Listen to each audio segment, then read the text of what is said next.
ಗೆಳೆಯರೆ ನಮಸ್ಕಾರ, ಹೇಗಿದ್ದೀರಿ ಎಲ್ಲರೂ? ಗೆಳೆಯರೆ, ನಮ್ಮ ದೇಶದಲ್ಲಿ ಯಾರಾದರೂ ನಾಟಕವನ್ನು ಹೇಗೆ ಮಾಡಬೇಕು ಅನ್ನೋದನ್ನು ಅದೊಂದು ರಾಜಕೀಯ ಪಕ್ಷದಲ್ಲಿರೋ ಕೆಲ ನಾಯಕರನ್ನು ನೋಡಿ ಕಲಿಬೇಕು. ಜೊತೆಗೆ ಒಂದು ಕೇಸನ್ನು ಮುಚ್ಚಬೇಕು ಅಂದರೆ ಅದಕ್ಕೆ ಹೇಗೆಲ್ಲ ವ್ಯವಸ್ಥೆ ಮಾಡಿಕೊಂಡು ಜನರನ್ನು ಬೇರೆ ಕಡೆಗೆ ತಿರುಗಿಸೋದು ಹೇಗೆ ಅನ್ನೋದನ್ನು ಅದೇ ಅವಿವೇಕಿಗಳನ್ನು ನೋಡಿ ಕಲ್ತ್ಕೋಬೇಕು. ಈ ಒಂದು ಪಕ್ಷವೇ ಕಾಂಗ್ರೆಸ್ ಪಕ್ಷ. ಈಗಾಗಲೇ ಬೆಂಗಳೂರಿನ ಕಾಲ್ ತುಳಿತದ ಪ್ರಕರಣ ಹೈಕೋರ್ಟಲ್ಲಿ ವಿಚಾರಣೆ ನಡೀತಾ ಇದೆ. ಇದರ ಮಧ್ಯೆ ಈಗ ಎಲ್ಲವನ್ನ ಜನರ ಮನಸ್ಸಿಂದ ಬೇರೆ ಕಡೆಗೆ ಡೈವರ್ಟ್ ಮಾಡೋ ಸಂಚನ್ನು ರೂಪಿಸಿಕೊಂಡಿದ್ದಾರೆ. ಈ ಸಂಚನ್ನು ರೂಪಿಸಿರೋದು ಕೂಡ ದೆಹಲಿಯಲ್ಲೇ. ಅದರ ಜೊತೆಗೆ ಕರ್ನಾಟಕದ ಜನರ ದುಡ್ಡನ್ನು ಕೊಳ್ಳೆ ಹೊಡೆಯೋ ಚಿಂತನೆಯನ್ನು ಕೂಡ ಮಾಡಿದ್ದಾರೆ. ಕಾಂಗ್ರೆಸ್ ಯಾವುದೇ ತೊಂದರೆಗೆ ಯಾವುದೇ ಕೇಸಲ್ಲಿ ಸಿಕ್ಕಿ ಹಾಕಿಕೊಂಡ್ರು ಅಲ್ಲೆಲ್ಲ ಬಳಸೋಕೆ ಒಂದು ಅಸ್ತ್ರವನ್ನು ಇಟ್ಕೊಂಡಿದ್ದಾರೆ, ಅದೇ ಜಾತಿಯ ಅಸ್ತ್ರ. ಈಗ ಅದೇ ಅಸ್ತ್ರವನ್ನು ಬಳಸಿ 11 ಮಂದಿಯ ಹತ್ಯೆಯಿಂದ ತಪ್ಪಿಸಿಕೊಂಡು ಒಂದಷ್ಟು ದುಡ್ಡನ್ನು ಕೊಳ್ಳೆ ಹೊಡೆಯೋಕ್ಕೆ ಹೊರಟಿದೆ. ಏನಿದು ಜಾತಿ ಅಸ್ತ್ರ? ಇದರ ಹಿಂದಿನ ಕಥೆಗಳೇನೋ, ಇವರ ನಾಟಕಗಳೇನೋ, ಎಲ್ಲವನ್ನ ಒಂದೊಂದಾಗಿ ವಿಡಿಯೋದಲ್ಲಿ ನೋಡ್ಕೊಂಡು ಬರೋಣ ಬನ್ನಿ. ಗೆಳೆಯರೆ, ಬೆಂಗಳೂರಲ್ಲಿ ಕಾಲ್ ತುಳಿತಾಯಿತು. ಅಲ್ಲಿ ಸರ್ಕಾರ 11 ಜನರ ಬಲಿಯನ್ನು ತಗೊಂಡಿದೆ. ನಾಟಕ ಮಾಡೋಕ್ಕೆ CID ತನಿಖೆಗೆ ಕೊಟ್ಟಿದ್ದಾರೆ. ಮ್ಯಾಜಿಸ್ಟ್ರೇಟ್ ತನಿಖೆಗೆ ಕೂಡ ಆದೇಶವನ್ನು ಕೊಟ್ಟಿದ್ದಾರೆ. ಜೊತೆಗೆ ಹೈಕೋರ್ಟ್ನ ನಿವೃತ್ತ ನ್ಯಾಯಮೂರ್ತಿಗಳಿಂದ ನ್ಯಾಯಾಂಗ ತನಿಖೆ ಕೂಡ ನಡೀತಾ ಇದೆ. ಆದರೆ ಮಾಧ್ಯಮಗಳು ಮತ್ತೆ ಜನರೆಲ್ಲ ಈ ವಿಚಾರವನ್ನು ಆಗಾಗ ಮಾತಾಡ್ತಾನೇ ಇದ್ದಾರೆ. ಈ ವಿಚಾರವನ್ನು ಮರೆತು ಹೋಗೋಕೆ ಏನನ್ನ ಮಾಡಬೇಕು ಅನ್ನೋ ಯೋಚನೆ ಶುರುವಾಗಿದ್ದೆ ನಮ್ಮ ರಾಜ್ಯದ ಯೋಗ್ಯತೆ ಇಲ್ಲದ ಮುಖ್ಯಮಂತ್ರಿ ಸಿದ್ದರಾಮಯ್ಯ ಅವರಿಗೆ. ಆಗ ಇದ್ದಕ್ಕಿದ್ದ ಹಾಗೆ ಕಾಂಗ್ರೆಸ್ ಹೈಕಮಾಂಡ್ ದೆಹಲಿಗೆ CM ಸಿದ್ದು ಮತ್ತೆ DCM DK ಶಿವಕುಮಾರ್ ಇಬ್ಬರನ್ನ ಕರೆಸಿಕೊಳ್ಳುತ್ತೆ. ಅಲ್ಲಿಗೆ ಕರೆಸಿಕೊಂಡಿದ್ದನ್ನು ನೋಡಿ ಬಹಳಷ್ಟು ಜನರು ಅಂದುಕೊಂಡಿದ್ದು ಅಲ್ಲಿ ಹೈಕಮಾಂಡ್ ಯಾರದ್ದೋ ತಲೆದಂಡವನ್ನು ಮಾಡಿಬಿಡುತ್ತೆ, ಸದ್ಯದಲ್ಲಿ CM DCM ಯಾರಾದರೂ ರಾಜೀನಾಮೆಯನ್ನು ಕೊಟ್ಟೇ ಬಿಡ್ತಾರೆ ಅಂತ ನೋಡ್ತಾ ಇದ್ರು. ಕೆಲ ಮಾಧ್ಯಮಗಳು ಅದನ್ನೇ ಬಿಂಬಿಸ್ತಾ ಇದ್ರು. ಆದರೆ ಅವರ ತಲೆದಂಡ ತಗೊಳ್ಳೋಕೆ ಹೋದರೆ ತಲೆ ಇಲ್ಲದ ಕಾಂಗ್ರೆಸ್ನಲ್ಲಿರೋ ಹೈಕಮಾಂಡ್ನಲ್ಲಿದ್ದಾರಲ್ಲ ಒಂದಷ್ಟು ಜನ, ಅವರ ತಲೆಯನ್ನು ಇಲ್ಲಿರೋ ಇಬ್ಬರು ಅಂದರೆ CM ಸಿದ್ದರಾಮಯ್ಯ ಮತ್ತು DCM DK ಶಿವಕುಮಾರ್ ತೆಗೆದು ಬಿಡ್ತಾರೆ. ಅದು ಗೊತ್ತಿರಬೇಕಲ್ವಾ? ಯಾಕಂದರೆ ಸಿದ್ದರಾಮಯ್ಯ ಅವರನ್ನು ಎದುರು ಹಾಕ್ಕೊಂಡ್ರೆ ಇಲ್ಲಿ ಪಕ್ಷವನ್ನು ಒಡೆದು ಚಿತ್ರಾನ್ನ ಮಾಡ್ತಾರೆ. ಇನ್ನು DK ಶಿವಕುಮಾರ್ ಅವರನ್ನು ಎದುರು ಹಾಕ್ಕೊಂಡ್ರೆ ಹೈಕಮಾಂಡ್ಗೆ ಚುನಾವಣೆ ನಡೆಸೋಕೆ ದುಡ್ಡೇ ಇಲ್ಲದ ಹಾಗೆ ಆಗುತ್ತೆ. ಇನ್ನು ದೆಹಲಿಯಲ್ಲಿ ಕಾಲ್ ತುಳಿತದ ಬಗ್ಗೆ ಚರ್ಚೆ ಆಗುತ್ತೆ. ಅದು 20 ನಿಮಿಷದ ಚರ್ಚೆ ಅಷ್ಟೇ. ಆಮೇಲೆ ಶುರುವಾಗಿದ್ದೆ ಈ ಕೇಸಿಂದ ಎಲ್ಲರನ್ನ ಹೇಗೆ ಡೈವರ್ಟ್ ಮಾಡಬೇಕು ಅನ್ನೋ ಮಾತುಕತೆಗಳು ಆಗಲೇ ಬಂದಿದ್ದು. ಅವರ ಪ್ರಮುಖ ಅಸ್ತ್ರ ಜಾತಿ ಗಣತಿ ಅನ್ನೋದು. ಇಲ್ಲಿಂದ ದೆಹಲಿಗೆ ಹೋಗಿದ್ದ ಸಿದ್ದರಾಮಯ್ಯ ಮತ್ತೆ DCM DK ಶಿವಕುಮಾರ್ ಅವರ ಮುಂದೆ ಒಂದು ಟಾಸ್ಕನ್ನು ಕೊಡಲಾಗತ್ತೆ. ಅದನ್ನು ಕೊಟ್ಟವರು ರಾಹುಲ್ ಗಾಂಧಿ. ಈ ಕೇಸನ್ನು ಜನರು ಮತ್ತೆ ಮಾಧ್ಯಮಗಳು ಮರೆತು ಹೋಗಬೇಕು. ಅದಕ್ಕೆ ಏನು ಮಾಡಿದರೆ ಆಗುತ್ತೆ ಹೇಳ್ರಪ್ಪ ಅಂತ ಕರ್ನಾಟಕದ ಜನರನ್ನ ಬಕ್ರಾ ಮಾಡೋದು ಹೇಗೆ ಅನ್ನೋ ಚರ್ಚೆಗಳು ಶುರುವಾಗುತ್ತವೆ.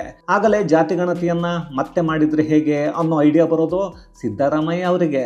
DK ಅದೆಲ್ಲ ಸರಿ, ಈಗಾಗಲೇ ಜಾತಿ ಗಣತಿಯನ್ನು ಮಾಡಿದ್ದೀವಲ್ಲ ಅಂದಾಗ ಹೌದೌದು ಮಾಡಿದ್ದೀವಿ, ಆದರೂ ಅದು ಹಳೆಯದ್ದಾಯಿತು, ಸುಮಾರು 10 ವರ್ಷ ಆಗಿದೆ ಅನ್ನೋ ನಾಟಕವನ್ನು ಮಾಡಿ ಇದನ್ನು ನಮ್ಮ ರಾಹುಲ್ ಗಾಂಧಿನೇ ಒಪ್ಕೊಂಡಿಲ್ಲ ಅನ್ನೋದನ್ನು ಜನರಿಗೆ ಹೇಳಿದರೆ ರಾಹುಲ್ ಗಾಂಧಿಯ ಮೇಲೆ ಪ್ರೀತಿ ಜಾಸ್ತಿ ಆಗುತ್ತೆ. ಜೊತೆಗೆ ಇದನ್ನು ಮಾಡಲೇಬೇಕು ಅನ್ನೋ ಯೋಚನೆ ಜನರಿಗೂ ಬರುತ್ತೆ ಅನ್ನೋದು ಅವರಿಗೆ ಇದ್ದಿದ್ದು. ಅದ್ರ ಜೊತೆಗೆ ಈಗಾಗಲೇ ಒಂದಷ್ಟು ಸ್ವಾಮೀಜಿಗಳು, ಮಠಾಧೀಶರು, ಕೆಲವರು ಬುದ್ಧಿವಂತರು ಒಪ್ಪಿಕೊಳ್ತಾ ಇಲ್ಲ ಇದನ್ನು ಅನ್ನೋದನ್ನೇ ಪ್ಲ್ಯಾನ್ ಮಾಡಿಕೊಂಡು ಅದನ್ನೇ ಹೇಳೋ ಚರ್ಚೆಗಳನ್ನು ಮಾಡಿಕೊಳ್ತಾರೆ. ಅಲ್ಲಿಗೆ ಶುರುವಾಯಿತು ನಾಟಕ ಜಾತಿ ಜನಗಣತಿ. ಗೆಳೆಯರೆ, ಸುಮ್ಮನೆ ಯೋಚನೆ ಮಾಡಿ. ಇಲ್ಲಿಂದ ದೆಹಲಿಗೆ ಹೋಗಿದ್ದು ಕಾಲ್ ತುಳಿತದ ಬಗ್ಗೆ ಮಾತಾಡೋಕೆ ಅಂತ ಹೈಕಮಾಂಡ್ ಕರೆಸಿಕೊಂಡಿದೆ ಅನ್ನೋದು. ಆದರೆ ಅಲ್ಲಿ ನಡೆದ ಚರ್ಚೆಗಳೇನೋ? ಅಲ್ಲಿಂದ ಬಂದ ಸಿದ್ದರಾಮಯ್ಯ ಪತ್ರಕರ್ತರಿಗೆ ಮೊದಲು ಹೇಳಿದ್ದೆ ಜಾತಿ ಜನಗಣತಿಯನ್ನು ಮತ್ತೆ ಮಾಡ್ತೀವಿ ಅಂತ. ಅಲ್ಲ ರೀ, ಇವರು ಕಾಲ್ ತುಳಿತದ ಬಗ್ಗೆ ಮಾತಾಡೋಕೆ ದೆಹಲಿಗೆ ಹೋಗಿದ್ರಲ್ವಾ, ಬಂದಾಗ ಅದರ ಬಗ್ಗೆ ಚರ್ಚೆ ಏನಾಯಿತು ಅಂತ ಹೇಳಬೇಕಿತ್ತಲ್ಲ. ಬೆಂಗಳೂರಿಗೆ ಬಂದವರೇ ಅದನ್ನು ಮಾತಾಡಲೇ ಇಲ್ಲ. ನೇರವಾಗಿ ಜಾತಿ ಜನಗಣತಿಯ ವಿಚಾರವನ್ನು ಮಾತಾಡ್ತಾರೆ. ಜಾತಿ ಜನಗಣತಿಯನ್ನು ಮಾಡ್ತೀವಿ ಅನ್ನೋದನ್ನು ಹೇಳ್ತಾರೆ. ನಮ್ಮ ರಾಹುಲ್ ಗಾಂಧಿ ಅದನ್ನು ಒಪ್ಕೊಂಡಿಲ್ಲ ಅಂತ ಹೇಳ್ತಾರೆ. ನಮ್ಮ ಪತ್ರಕರ್ತರು ಕೂಡ ಅಷ್ಟೇ ಭಾಳ ಬುದ್ಧಿವಂತರು. ಸರ್, ಮೊನ್ನೆ ಮಾಡಿದ್ರಲ್ಲ ಜಾತಿ ಜನಗಣತಿಯನ್ನು, ಮತ್ತೆ ಯಾಕೆ ಅಂತ ಸಿದ್ದರಾಮಯ್ಯ ಅವರನ್ನು ಕೇಳ್ತಾರೆ. ಸಿದ್ದರಾಮಯ್ಯ ಹೇಳಿದ್ದು ಅದು 9-10 ವರ್ಷ ಆಯಿತು ರೀ, ಅದು ತುಂಬ ಹಳೆಯದ್ದಾಯಿತು ಅಂತ, ಅದು ಬೇಡ ಹೊಸದಾಗಿ ಮಾಡಿ ಅನ್ನೋದನ್ನು ರಾಹುಲ್ ಗಾಂಧಿ ಹೇಳ್ತಾ ಇದ್ದಾರೆ, ಅದಕ್ಕೆ ಈಗ ಮಾಡ್ತೀವಿ ಅಂದರು. ಆದರೂ ಇಷ್ಟು ದಿನ ಅದನ್ನೇ ತಾನೇ ಕರ್ನಾಟಕದ ಮಾಧ್ಯಮಗಳು ಮತ್ತು ಇಲ್ಲಿನ ಪ್ರತಿಪಕ್ಷಗಳು ಕೆಲವು ಬುದ್ಧಿವಂತರು ಹೇಳಿದ್ದು. ಆದರೆ ಆಗ ನಮ್ಮ CM ಹೇಳಿದ್ದು ಏನ್ರಿ, ದುಡ್ಡು ಸುಮ್ಮನೆ ಬರುತ್ತಾ, ಜಾತಿ ಗಣತಿಗೆ 160 ಕೋಟಿ ಖರ್ಚಾಗಿದೆ, ನೀವು ಹೇಳಿದ್ದಂಗೆಲ್ಲ ಮಾಡೋಕ್ಕೆ ಆಗಲ್ಲ ಅಂತಿದ್ರು. ಅಯ್ಯೋ ಕರ್ಮವೇ, ಈಗ ಮತ್ತೆ ರಾಹುಲ್ ಗಾಂಧಿ ಹೇಳಿದ್ದ ಜಾತಿ ಜನಗಣತಿ ಮಾಡ್ತೀವಿ ಅಂತಿದ್ದಾರೆ. ಈಗ ದುಡ್ಡು ಖರ್ಚಾಗಲ್ವಾ? ಅಥವಾ ಆ ದುಡ್ಡನ್ನು ರಾಹುಲ್ ಗಾಂಧಿ ಏನಾದರೂ ತೊಗೊಂಡು ಬಂದು ಕೊಡ್ತಾರಾ? ಇಲ್ವಲ್ಲ. ರಾಜ್ಯದ ಜನರು ಹೇಳಿದರೆ ಮಾಡಲ್ಲ, ರಾಹುಲ್ ಗಾಂಧಿ ಹೇಳಿದರೆ ಮಾಡ್ತಾರೆ. ಅಲ್ಲಿಗೆ ಇವರನ್ನು ರಾಜ್ಯದ ಜನರು ಗೆಲ್ಲಿಸಿದ್ದಾರಾ, ಇಲ್ಲ ಅಂದ್ರೆ ರಾಹುಲ್ ಗಾಂಧಿ ಗೆಲ್ಲಿಸಿದ್ದ ಅನ್ನೋದು ಗೊತ್ತಾಗ್ತಾ ಇಲ್ಲಪ್ಪ. ಇಲ್ಲ ಅಂದರೆ ಈ ರಾಜ್ಯದ ಮುಖ್ಯಮಂತ್ರಿ ಸಿದ್ದರಾಮಯ್ಯ ಅವರ ಅಥವಾ ರಾಹುಲ್ ಗಾಂಧಿನ? ಕರ್ನಾಟಕದಲ್ಲಿ ಏನು ಆಗಬೇಕು, ಏನು ಮಾಡಬೇಕು ಅನ್ನೋದನ್ನೆಲ್ಲ ರಾಹುಲ್ ಗಾಂಧಿ ಹೇಳೋದಾದರೆ, ಅವರು ಹೇಳಿದ್ದನ್ನು ಈ ಸಿದ್ದರಾಮಯ್ಯ ಮಾಡೋದಾದರೆ ಇವ್ರು ಯಾವ ಸೀಮೆ ಕರ್ನಾಟಕದ ಮುಖ್ಯಮಂತ್ರಿ? ಅಲ್ಲಿಗೆ ಅರ್ಥ ರಾಹುಲ್ ಗಾಂಧಿ ಹೇಳಿದರೆ ಕರ್ನಾಟಕದ ದುಡ್ಡನ್ನು ಯಾವುದಕ್ಕೆ ಬೇಕಾದರೂ ಎಲ್ಲಿಗೆ ಬೇಕಾದರೂ ಹಾಕ್ತಾರೆ. ಆ ರೀತಿ ಹಾಕಿ ಕರ್ನಾಟಕದ ಜನರ ತಲೆಯ ಮೇಲೆ ಕಲ್ಲನ್ನು ಹಾಕೋ ಯೋಚನೆ ಮಾಡ್ತಾ ಇದ್ದಾರೆ. ಇನ್ನು 2026 ಮಾರ್ಚ್ ತಿಂಗಳಲ್ಲಿ ಜಾತಿ ಜನಗಣತಿಯನ್ನು ಕೇಂದ್ರ ಸರ್ಕಾರ ಮಾಡ್ತೀವಿ ಅನ್ನೋದನ್ನು ಈಗಾಗಲೇ ಹೇಳಿಯಾಗಿದೆ. ಜೊತೆಗೆ ದಿನಾಂಕವನ್ನು ಕೂಡ ನಿಗದಿ ಮಾಡಿದೆ. ಹೀಗಿದ್ದಾಗ ಪ್ರತ್ಯೇಕವಾಗಿ ಕರ್ನಾಟಕದಲ್ಲಿ ಜಾತಿ ಜನಗಣತಿ ಬೇಕೆಂದ್ರೆ ಈಗ ಮತ್ತೊಂದು ಸಲ ಜಾತಿ ಜನಗಣತಿಯ ಹೆಸರಲ್ಲಿ ಅದೆಷ್ಟು ದುಡ್ಡನ್ನು ಕೊಳ್ಳೆ ಹೊಡೆಯೋ ಲೆಕ್ಕಾಚಾರ ಹಾಕಿದ್ದಾರೆ ಅನ್ನೋದು ಯಾವನಿಗೆ ಗೊತ್ತಿರುತ್ತೆ. ಇನ್ನು ನಮ್ಮ ಜನರ ದುಡ್ಡನ್ನು ರಾಹುಲ್ ಗಾಂಧಿ ತೆವಲು ತೀರಿಸೋಕೆ ಯಾಕ್ರಿ ಉಪಯೋಗ ಮಾಡಬೇಕು? ಏನೋ ಕರ್ನಾಟಕಕ್ಕೆ ಬಂದಾಗ 2 ಮುದ್ದೆ ಹಾಕಿ ಉಪ್ಸಾರು ಹಾಕಿ ಕಳಿಸೋದನ್ನು ಬಿಟ್ಟು ಆ ರಾಹುಲ್ ಗಾಂಧಿಗೆ ಗುಲಾಮರಾಗಿ ಬದುಕ್ತಾ ಇದ್ದಾರೆ. ಬೇರೆ ವಿಚಾರಗಳಲ್ಲಿ ಪ್ರಧಾನಿ ಮೋದಿ ಅವರ ವಿಚಾರ ಬಂದಾಗ ನಾವು ಉತ್ತರ ಭಾರತದವರ ಮಾತನ್ನು ಕೇಳಬೇಕಾ, ಅವರು ನಮ್ಮನ್ನು ಆಳ್ಬೇಕಾ ಅನ್ನೋ ಬೊಗಳೆಯನ್ನು ಬಿಡೋ ಸಿದ್ದರಾಮಯ್ಯ ಅವರಿಗೆ ಈಗ ರಾಹುಲ್ ಗಾಂಧಿ ಯಾವ ಥರ ಕಾಣಿಸ್ತಾ ಇದ್ದಾರೋ. ಆದರೂ ಕರ್ನಾಟಕದ BJPಗರು ಬಕೆಟ್ ಹಿಡಿತಾರೆ ಅಂದರೆ ಕರ್ನಾಟಕದ ಕಾಂಗ್ರೆಸ್ಸಿಗರು ಗುಲಾಮರಾಗಿ ಹೈಕಮಾಂಡ್ ಬೂಟನ್ನೇ ನೆಕ್ತಾ ಇದ್ದಾರೆ. ಆಯಿತು, ಕೊನೆಗೆ ರಾಜ್ಯ ಸರ್ಕಾರ ಒಂದು ಜಾತಿ ಗಣತಿ ಮಾಡಿ ವರದಿಯನ್ನು ಕೊಡುತ್ತೆ, ಅದನ್ನು ತಗೊಂಡು ಬಂದು ಇಡುತ್ತೆ. ನಂತರ ಮುಂದಿನ ವರ್ಷ ಕೇಂದ್ರ ಸರ್ಕಾರ ಒಂದು ಜಾತಿ ಜನಗಣತಿ ಮಾಡುತ್ತೆ. ಆಗ ಇಬ್ಬರದ್ದು ವ್ಯತಿರಿಕ್ತವಾದ ಸಂಖ್ಯೆಗಳು ಬಂದರೆ ಜಾತಿವಾರು ಲೆಕ್ಕದಲ್ಲಿ ಯಾವುದನ್ನು ನಂಬ್ತಾರೆ ನಮ್ಮ ಜನ? ಆಗ ನಂಬೋದು ಕೇಂದ್ರ ಸರ್ಕಾರ ಮಾಡಿದ್ದನ್ನು.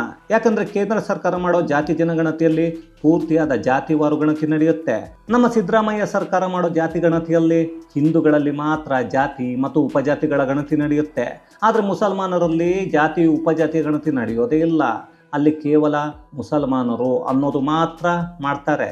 ಆದರೆ ಕೇಂದ್ರ ಸರ್ಕಾರ ಮಾಡೋಕ್ಕೆ ಹೊರಟಿರೋ ಜಾತಿ ಜನಗಣತಿಯಲ್ಲಿ ಎಲ್ಲ ಧರ್ಮದ ಎಲ್ಲ ಜಾತಿಗಳ ಗಣತಿ ಕೂಡ ಆಗುತ್ತೆ. ಹೀಗಿದ್ದಾಗ ರಾಜ್ಯ ಸರ್ಕಾರ ಮಾಡಿದ್ದು ಉಪಯೋಗಕ್ಕೆ ಬರುತ್ತೇನ್ರಿ?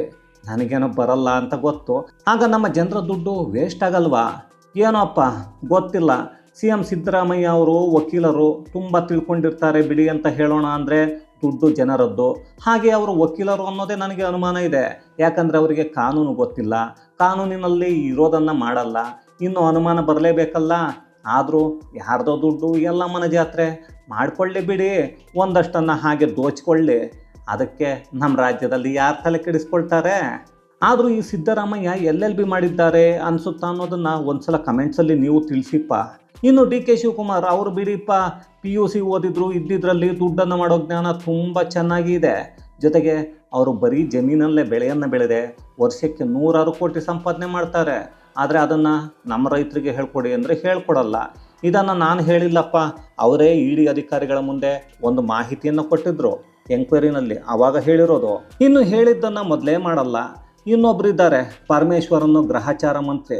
ಇವರು ಕರ್ನಾಟಕದಲ್ಲೇ ಇದ್ದಾರೆ ಅನ್ನೋದೇ ನಮ್ಮ ಜನರಿಗೆ ಗೊತ್ತಾಗಲ್ಲ. ಆದರೂ ಇವರು MBBS ಮಾಡಿದ್ದಾರೆ. ಆದರೆ ಅವರೇ ಯಾವಾಗಲೂ ಹರಳೆಣ್ಣೆ ಕುಡಿದವರ ಹಾಗೆ ಕಾಣಿಸ್ತಾರೆ.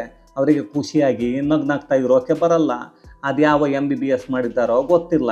ಮತ್ತೊಬ್ಬರು ಮೇಧಾವಿ ಇದ್ದಾರೆ, ಅವರೇ CM ಸಿದ್ದು ಅವರ ತುಂಬ ಆಪ್ತರು.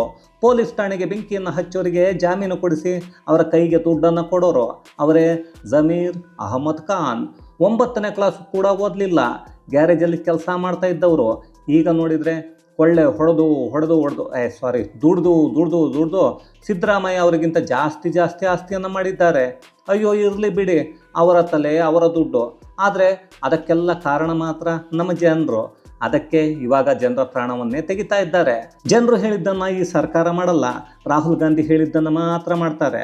ಇದು ನಮ್ಮ ಕರ್ಮ ಅಂದ್ಕೋಬೇಕೋ ಇಲ್ಲ ಅಂದರೆ ಏನಂತ ಹೇಳಬೇಕೋ ಗೊತ್ತಿಲ್ಲ. ಆದರೆ ಇವರು ಅದೇನೇ ಡೈವರ್ಟ್ ಮಾಡೋಕ್ಕೆ ಹೋದರು, ಆ ಕೇಸನ್ನು ಈಗಾಗಲೇ ಹೈಕೋರ್ಟ್ ತುಂಬ ಸೀರಿಯಸ್ ಆಗಿ ತೊಗೊಂಡಿದೆ. ಅಲ್ಲಿ ಸರಿಯಾದ ತೀರ್ಪನ್ನು ನೀಡುತ್ತೆ ಅನ್ನೋದು ನಮಗೆ ಕಾಣಿಸ್ತಾ ಇದೆ. ಆದರೂ ದೆಹಲಿಗೆ ಏನೋ ಮಾತಾಡೋಕ್ಕೆ ಹೋಗಿ ಅದೇನೋ ಮಾತಾಡಿಕೊಂಡು ಯಾವನು ಹೇಳಿದ್ದಕ್ಕೆ ನಮ್ಮ ಜನರ ದುಡ್ಡನ್ನು ಖರ್ಚು ಮಾಡೋದು ಅದೆಷ್ಟು ಸರಿ ಅನ್ನೋದನ್ನು ನೀವೇ ಕಮೆಂಟ್ಸಲ್ಲಿ ತಿಳಿಸಿ.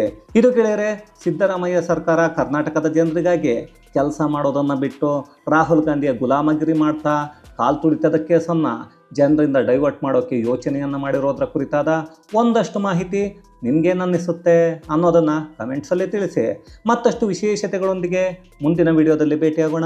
ಅಲ್ಲಿಯವರೆಗೂ ಕನ್ನಡವೇ ಸತ್ಯ, ಕನ್ನಡವೇ ನಿತ್ಯ.